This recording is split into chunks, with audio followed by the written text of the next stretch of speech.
it's also the scale that stops you living in a world that I see a lot of business owners live in, which is like the one step forward, one step back world, where they employ somebody and then it doesn't work out, or they employ one person and one person quits, or they get 2 customers but they lose a big customer, right? And so they end up bobbing around, and that's really frustrating. That's the place where most people quit.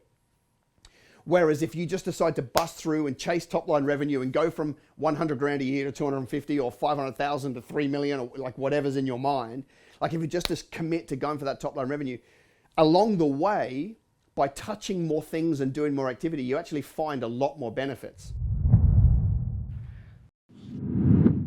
Hey, and welcome back to the podcast. Listen, I'm enjoying putting these out for you every single week. And if you're enjoying them, please do me a favor and hit the like button. That'll help with the algorithm, push it out to more people, and it'll make me feel super special. On this particular episode, I want to talk to you about the disciplines of success. The disciplines of success. But I want to steer clear of, the standard disciplines. I'm actually going to pick some really business-focused disciplines rather than just personal ones, right? I've got another entire episode coming up on personal disciplines and my real spin on it. So it's not those. These are business disciplines, right? Ultimately, I just want you to scale your business. Now, for some of you, when I say scale your business, you're sitting on $1 million and you want to go to 50. That's awesome. Some of you, when you're listening to this, you're doing 100,000 a year and you want to go to 500,000. That's awesome. Whatever scaling is for you, I just want to play a small part in doing that. And so today I want to talk to you about the disciplines of success. So we'll get straight into them. The first one I want to talk to you about is active to passive transfer. So we're talking here about cash flow, money, right? So you've got your active money, you've got your passive money, and I believe that one of the hallmarks of success, and one of the things that's been phenomenal for me, is to have the discipline that every single month I take a portion of my active money and I put it towards passive money. I take some money out of my business that I have to work and grind for every single day, and I go and put that into investments that will ultimately produce a passive income. Now, a couple of things around that, like some months are more and some months are less, depending on the growth of the business, right? So if I'm going through a really big growth phase, then of course I'm going to scale back the amount of money that I put into my investments to produce passive income. But there are some months when it's like heaps because I don't need that capital right now in the business because I'm choosing to plateau strategically or just kind of sitting on my hands while some things catch up on the growth journey, and then I can put more into that passive income stream. So, but for me, I made this decision when the GFC hit, so 2008. I was like, you know what? I need to have a discipline so that this doesn't catch me out again. I'm going to start getting money out of it because, obviously businesses came and went in the GFC. I'm like, I don't want my business to come and go. I need assets outside of my business to make me less susceptible. And so every single month from late 2008, every single month from late 2008 to today, I'm recording this in May 2022, right? So 14 years or whatever nearly. Every single month, I have taken money from my active business and put it into my asset base to produce a passive income. Every single month without fail. Now you might be sitting there and thinking, yeah, but I don't have a lot at the moment. I didn't either back in the beginning, right? And so just to give you the actual full testimony, like I would be transferring like $60. Like I still remember there were times when I would look at my everyday account, or one of my business accounts or something, and it might have $4,060 in it. I'm like, well, I don't need this. I'm going to take the 60 and punt it over. And I would do the same again tomorrow and the same in 4 days later. And sometimes a big amount of money would come in and just having that discipline that I need to take money out of my active business and put it into my passive, put it into an asset base to produce passive every single month, driving money over there. At the start, it feels like it's going nowhere because it's little bits and little bits and little bits. But I'll tell you what, it compounds over time. And of course, as you grow a business and your active income increases, the amount you can transfer over does, right? Today, the monthly money that comes out of the active business and goes over to the passive side is probably more than I transferred in the whole 2 first years of doing it every month. That's because it all grows over time. Now, what happens is the passive income starts to produce its own income and it compounds and it pays itself off over time. I'm a really big believer in having a cash cow and letting my cash cow purchase assets. And if you study the wealthiest people in the world, that's what they've done. They've got a business and they're spooling up all this cash and they're taking it and they're putting it into assets. And those assets, driven through time, end up being the vast majority of their wealth. So, but it's a discipline. It's a discipline that has to start right now. And the reason why I say to you that it shouldn't matter about the amount, $50, $20, $200, 2,000, whatever, like wherever you're at, because it's a discipline that you're going to have to build it anyway. You may as well start it when the numbers are small and get that discipline inside of you so that when the numbers scale up, you've still got the discipline and you won't squander the money and buy things you don't need to and all the temptations that come, right? So every single month, literally, you should do this starting May 2022, or if you watch this in 3 months, like this month that you're in watching this, you should literally just make a decision that says, I'm building my disciplines and I'm going to take some of my active money and I'm going to put it into an asset base that builds me passive income. And I'm going to do that for the rest of my life. If you can get that inside of you, then everything will change. If I'm saying this and I'm resonating with you, I just want you to start to say to yourself, I'm building my disciplines. I'm building my disciplines. I'm building my disciplines. All right? Because if you can get these inside of you, they will be the things that set you apart over a 5, 10, 15, 20, 40 year window. All right, number 2. Actually, before I do, I want to have a little scriptural reference for each. And this one's a little bit interesting because it's a different kind of scriptural reference. Matthew 6:19 says, do not store up for yourself treasures on earth. And I want to speak into that a little bit for a minute because I do get a little bit of heat in the comments from people that say, oh, you're doing all of this, but the Bible says don't do it. Well, I just want to say that the Bible actually doesn't say don't store up for yourself. The Bible doesn't say don't store up treasures. It says don't store them up for yourself. My motivation for taking money and building assets over time is because I want my assets that have predictable, calculable, like money every single month, rent, whatever, dividends, and then I can use that money to advance the kingdom. See, if I go back to the GFC, it was an interesting dynamic. Most of the missionaries around the world had to shut up shop and come home and go and get jobs because the funding stopped because of the global financial crisis. When I saw that, I was like, we need to build sustainable giving models, and passive income held by smart assets is the number one way to do that.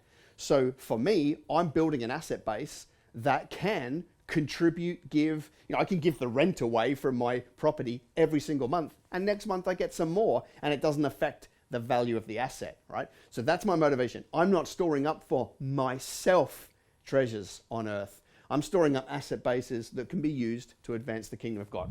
Hey, sorry to butt in, but I need you to subscribe to the show. If you're watching on YouTube, subscribe and hit the bell. If you're listening to the podcast, do me a favor, share, comment, like. See, I'm the one paying the bills around here. We don't have these fancy sponsors that roll in. It's me. I'm paying the bills. And in return, I would love it if you would help me. Subscribe, like, share. All right, let's get back to the show. All right, let's get to number 2. The second discipline of success I want to talk to you about is strategic patience. Strategic patience, not just patience. Understand, like, I can't stand patience. Like that, I was told it was a virtue as a kid, and then I realized that it really isn't on a day-to-day basis. I know love is patient. I guess I'm just putting it in the context of scaling up a business. Like people said to me, good things come to those who wait. No, not usually. Actually, leftovers come to those who wait. And so for me, the reason why I'm able to kind of scale up a business faster than most is I don't add time to my decision making. In the micro decision making that I have to make all day, every day, incredibly fast. New bit of information comes up, we can't do that anymore, I'm going over here. New information, we're going over here. We're going this, we're doing that. I hear something, I find a team member that I think would be good, I put them on. I find one that's really, really bad, I move, I just don't have time. So in the micro, I move very, very quickly. But in the macro, I'm incredibly patient. In the macro, it's strategic because I know my patience in the macro will get me a better outcome, right? So this is not a virtue of patience. This is strategic patience, okay? Let me give an example of what I mean. Like, one of the things that I would love people to really grasp is the concept of less profit now is a much bigger business later. Less profit now is a much bigger business later. Like, you can't have both. You can't maximize your business this month and scale it up significantly to have a much bigger business in the future. You can't, because you're taking everything out of it this month, right? Which means every dollar taken out is a dollar you can't multiply back in. So what I'm saying is start to think about strategic investments, employing team early, right? When you don't need team, get them early, because that's what facilitates growth. Jumping to a bigger premises before you have to, investing in equipment before you kind of hit max. Like those things that I've kind of talked about on different shows, do them early, which means that you're burning this month's profit or this year's profit so that you can scale up bigger, so that at some point in the future when you take profit, it's 30 times the size of the profit that you could have taken this month, all right? And I really just want to be black and white. You can't have both. If you have a short-term need to maximize, you can have all the dreams in the world, but you won't get there. So if you can start to live off less, that's why I say strategic patience, because for me, I'm like, part of me wants to take it all now, strip it out now, have more now, but I've learned that I can't have both. And so strategic patience for me is actually don't take the money now, put it back in. Don't take the money now, put it back in. Don't take the money now, put it back in. And then, of course, by investing in time and team and facilities and equipment and scale and customers, then I can move the needle on the business. And when I do choose to make a profit, the number actually makes a difference. All right. So it's interesting for me because Proverbs 24:27 says, let me just go there. Proverbs 24:27, I want to make sure I read it properly. It says this, and this may not be one that you've heard of before, but it's one that I think about most days. Prepare your outside work, make it fit for yourself in the field, and afterwards build your house. Other versions basically say, work your fields before you build your house. And it's interesting for me because that's the concept of delayed gratification. So for me, I want to work my income streams. The field, I don't have a field per se, like I'm not out there with my oxen. I work your fields because then you have an underlying amount of produce to be able to make sure that when you build your home, it's all sustainable. Right? This, by the way, if you're scaling up a business right now and you don't have your own home because you're renting, this should bring you a huge amount of confidence, right? Because we're supposed, the Joneses say that you're supposed to have this big beautiful home, but the problem is the Joneses are broke. So by looking after your fields first and looking after the revenue, then when you do get your home, it doesn't come with any stress because it can be funded by the fact that you've worked your fields, right? But that comes from strategic patience. Not needing it now, but deciding that I'm going to play now with patience strategically so that when it does all kick in, life is sweet. All right? If you're liking this, I want you to start saying to yourself, I'm building my disciplines. I'm building my disciplines. All right, number 3 says this. I think one of the other disciplines of success is always chase top-line revenue, turnover revenue, wherever you are in the world. Revenue meaning total sales, income for your business. Always chase top-line revenue. And this is a little bit contentious because there'll be people, probably like accountants, who are like, yeah, but sometimes it's scary to scale up a business that, it has got some problems. I'm like, they've all got problems. I just reckon that 99% of the problems you can fix with more revenue, right? There are some fundamental problems in a business that can't be fixed with more money, but 99% of the problems you face can be fixed with more money. And so that's the reason why I say you should always be chasing top line revenue. It's the scale, when you scale up the revenue, that scale is what ensures a profit, right? I'll just give you some basic maths. Like your fixed overhead, you've got your fixed overhead whether you do $1 million of revenue or two. The fixed overhead, like let's say rent, right? You got $5,000 a month in rent or something, right? You don't have $10,000 of rent necessarily. You may move, but just say all things being equal, you can do $2 million worth of revenue and stay in the same office. So, your phone system doesn't go to twice the price when you do twice the revenue, right? So those fixed costs, they stay the same. And as you scale up the revenue, then you obviously end up with more profit. It's the scale that allows you to do that. It's the scale that allows you to get your time back because you can scale up and put the people in place. And you've got to push through a bit of a point where it's harder on you. But after you've got a bunch of team, actually it becomes easier on you. And so it's the scale that allows you to not only make the profit, but get your time back.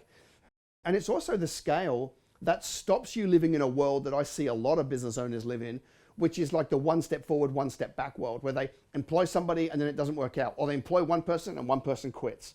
Or they get 2 customers, but they lose a big customer, right? And so they end up bobbing around, and that's really frustrating. That's the place where most people quit. Whereas if you just decide to bust through and chase top line revenue and go from 100 grand a year to 250 or 500,000 to 3 million or like whatever's in your mind, like if you just commit to going for that top line revenue, along the way, by touching more things and doing more activity, you actually find a lot more benefits, right? Like you might employ somebody because you're scaling and you realize, they've actually got a phenomenal skill set for this thing over here that's not going well, but I wouldn't have met them if I didn't scale up. And so I'll put the pieces together as I go. Okay, so that's what insulates you against the stop-start, getting more profit and getting your time back. And there's a wonderful story in Genesis. It's Genesis 30:31, and you'll know it. You'll know it. And it's the story of Jacob and Laban. And of course, Jacob's getting ripped off by Laban, and it's all a little bit harsh. But in 31, so Laban's like, well, Jacob asks for some wages. Laban says, "What can I give you?" Jacob says, "Don't give me anything, but do this thing for me, and then I'll continue to look after your flocks. Let me pass through the flock today, removing the speckled and spotted sheep and the brown ones amongst the lambs." And then, you know the story, right? He goes on to take the spotted and speckled animals, and then he goes down to the watering hole and tears strips off these bits of wood to make them look, and then they mate, and then he ends up with a whole lot more, right? That's the shortened version. Like Jacob had a strategy to scale up his flock, right? He had a strategy and he executed on the strategy so that he ends up with more, right? It's like, I meet a lot of people that push back on the scaling up thing because they're like, well, if it's the Lord's will, I'm like, yeah, but it was Jacob's will first, and then the Lord blessed it, and then he got his increase, right? So you can always be chasing that top line revenue, and you should, but it's a discipline. And the reason why it's a discipline is because it's a conversation you need to have every day. Every single day, you need to be asking yourself, where's the next round of growth? Where's the next round of growth? Are we doing a little acquisition and buying our competitor? Are we just going to put a lot more? Are we going to double our Google spend to get twice as many customers coming in? Like where is the growth? Am I currently operating on the Gold Coast, but I'm going to do a Brisbane branch? Am I currently in Dallas and I want to go to Milwaukee? Like where is the growth? The next round of growth is something you need to always be asking yourself, which means that you're always chasing additional top line revenue. For me, I'm in here every day going, what's next? We need to do this. We need to bring these people in. We need to scale this bit up. We need to go after that new revenue stream. That's every single day. And the reason it's not a strategy, it starts with a discipline. And the discipline is asking yourself every single day. Because if you're not chasing top line revenue, you'll just bob around. You'll bob around and you'll be blown by the wind and you'll get a good month and a bad month and a good year and a bad year, but you're not intentional about chasing it down. And that's what I think that's why it's a discipline. For me, every single day that I'm in my office and at home, I'm thinking to myself, where's the next round of growth? Where am I chasing top line revenue? How do I move the needle on this business so that I can build the size and the scale that gives me influence and profits and time back so that I can do more? That's a discipline that I had to work inside of me to ask that question every single day. By the way, if you're liking this, I want you to, we've been saying I'm building my disciplines. If you've been saying I'm building my disciplines out loud, do me a favor and write it in the comments. I want you to type in the comments here, I'm building my disciplines. And by the way, I get those alerts and it's me that writes back to you when you write in those comments, right? Because I want to engage with you there. All right, last one. I think you should have, as one of the disciplines of success, you should have multiple accountabilities. Multiple accountabilities, meaning that you need to be accountable to multiple things. And let me just say, there are some people, and it's not healthy, but there are some people who don't want to be held accountable to, by anything or anyone. And in a sense, it's a little bit prideful to not be accountable. When you think about the centurion, like he said, I'm a man of authority, but I'm a man under authority. Like he was teachable, he was accountable, he knew he was accountable to God. And so we need to be like that. Rather than be puffed up with pride and think that we have all the answers. No. There's an act of humility that comes with being accountable. I know for me, when I'm not accountable or when I'm not consciously accountable of things, my natural position is to slip back to apathy.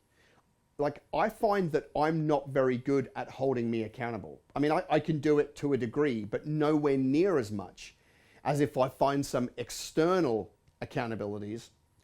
For me, they just elevate the accountability so much more that things get done. Whereas left to my own devices, I would probably be coming into the office at midday and going home at 2 and eat a lot of chips on the couch. Like, I would probably, maybe not to that degree, but I would slip that way, right? I would not be my best. And so for me, I like to have multiple accountabilities. I'll give you an example. When my first daughter was born in 2008, there was a whole new accountability. Before I had a child, I was like, hey, just running around, and it was all about me and my wife. And then there's this beautiful little girl, and she looks like me, and so now I have to feed her, look after her, make sure she's got a roof. And so the accountability of my life went here. I was like, man, I better produce. Like, I've got to produce now. Like, there's no, like, me and Kimberly could live with $100 in our pocket and live happily ever after, but there's a kid, and they're going to need college and school and food and clothes, and so the accountability for me went up. Today, of course, now there's 3 girls that give me extra accountability, but there's accountability with, like, my team. I feel like it's my job. I have an accountability to my team to set the vision, to make it a vision that they can win in, and then to support them achieve the vision. I'm accountable to them. I don't do that whole thing where it's like, do as I say, and I don't want to hear from you, and that old boss style leadership. I'm like, no, I want each individual in the team to win in life. And so I'm accountable to their visions, their dreams, to make sure that they win in life. You know, I'm also accountable to my church. I'm accountable to them. They've got a building program. I need to be part of helping with that, helping fund it. So I need to go into business. I need to make more money than I need because I need to go and fund this project, you know, to the best of my ability.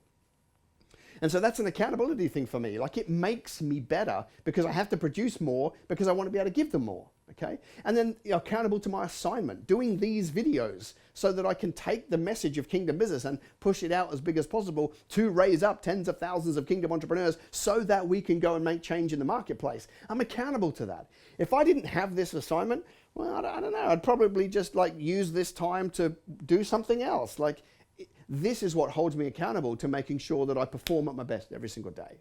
And so you need those multiple accountabilities. And if you hate the thought of having something or someone hold you accountable, then you've got to audit that and ask yourself why and take that to the Lord. And then if you're happy to be accountable, find more things that expect more from you. You know, like one of the greatest things that you can do is start to make verbal commitments and then let your yes be yeses and your no be nos. Like I remember one year, we hadn't had a holiday for quite some time, and I grabbed my whole family and I said, we are going to New Zealand and we're hiring a massive motorhome and we're going to spend 2 weeks cruising the South Island. Like, well, once I'd said it, I was now accountable to making sure that happened. So I had to go back into business, do a thing, make a load of money, book the trip and go, right? One of the greatest things you could do, right, if you've got kids, is to gather them together tonight when you get together around the dinner table and just make a commitment. Hey kids, we're going to Disneyland in 2023. By the way, they're going to remind you every day that you made that commitment. Your accountability to them and that outcome is going to go through the roof because they're going to remind you, right? Some of you should actually call up your pastor and say, hey, listen, maybe I can't write the big checks, but I'm going to push myself and here's my commitment for the year. I'm going to fund this part of the church. And then you've got an accountability and a commitment. I think you need them as a discipline because they force you to level up and they force you to play a much bigger game and be far more strategic. You know, and I think about the story of the Minas. The story of the Minas were to maximize. We're supposed to maximize our gifts, and we get rewarded when we do, right? So without accountabilities, my gift would just be played down. With those accountabilities, knowing that I need to do those things to be the best that I can be, to go somewhere near hitting my potential, I've got to plumb every single gift I've got, make it as sharp as I can possibly, and go and use that gift to the best of my ability. That's the only chance I've got of being my best and hitting my potential. So you should be considering, you know, your gifts and the talents that God's put inside of you and using accountabilities to make sure that you maximize them. All right, we went through 4, right? We went with active to passive transfer of wealth. We looked at strategic patience and playing the long game. We looked at always chasing top line revenue, and we looked at having multiple accountabilities. I want you to do something for me right now. I appreciate the fact that you've got all the way here in the video. It means the world to me, but I want you to put a commitment into the comments. What do you need to work on most right now for you? Do you need to start the transfer of wealth, so taking the active and putting it into passive? Do you need to start investing more now and living on less income so that you can build a big business? Do you need to start asking yourself, how do I chase top line revenue every single day? Or do you need to find some more things to be accountable about? 1, 2, 3, 4. Put a number 1 to 4 in the comments. It would mean the world to me. I also want the feedback loop of what is popping for you. All right. Hey, thanks so much. It would mean the world to me if you would share this episode. I know at the start I asked you to like it, but I'm a little bit greedy. I would love it if you would take the share button and go and SMS this out, email it out, share it with a friend. That would be amazing if you would do that for me. All right, have a super week, and I'll see you real soon.